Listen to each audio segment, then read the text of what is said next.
If you're wondering how Sean Diddy Combs escaped scrutiny for so long, let me introduce you to his mother, Janice. She just issued a lengthy and delusional statement defending the disgraced mogul, stating, "My son is not a monster. Are you sure about that?" Janice's statement is just a web of denial.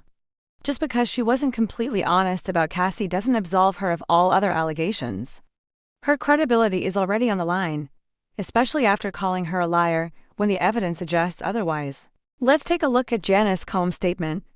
Through her attorney, she said, "I come to you today as a mother, devastated and deeply saddened by the allegations against my son, Sean Combs.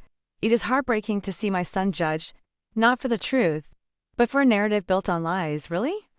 Lies? There was video evidence showing his behavior, and he lied about it. She continued, "Bearing witness to what appeared to be a public lynching of my son before he had a chance to prove his innocence was a pain too unbearable to put into words.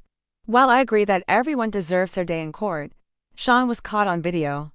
He wasn't even granted bail, which is very unusual, and that speaks volumes." Janice continued, "I'm not here to portray my son as a perfect person because he's not. Well, no kidding. He has made mistakes like all of us, but most of us have never been caught on camera committing a serious offense in a hotel hallway. His behavior isn't a one-off mistake, it's part of a pattern. One doesn't just drag someone down the hotel hallway in a cruel manner once and never do anything like that again." He tried to downplay his actions, saying that he was not completely honest about his past with his ex-girlfriend, but he did not acknowledge the seriousness of the video evidence. She even said that sometimes truth and lies become so intertwined that people can't admit what really happened. And because of this, she claims that her legal team decided to make peace rather than fight, which she blames on the federal government using it against her as an admission of guilt. "Madam, he is guilty. What are you talking about?" The statement became even more frustrating when Janice insisted that her son has a right to be heard. "Sure. Let's hear it.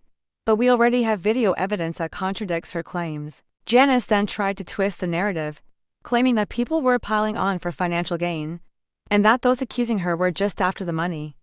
While false accusations are certainly possible, this case has serious backing with legal complaints that have been vetted, and it's not just a money grab. Her final plea is for people not to judge her for just a few mistakes. But let's be honest, dragging someone down the aisle is more than just a mistake. It's horrible behavior, and defending her vehemently will only make things worse. I understand a mother's desire to protect her child, but at some point, accountability is required. This whole situation is more than just a misunderstanding or false accusation, there is real evidence. Janice's statement, like Diddy's, was a failed attempt at damage control. She is guilty, and the evidence is there for all to see.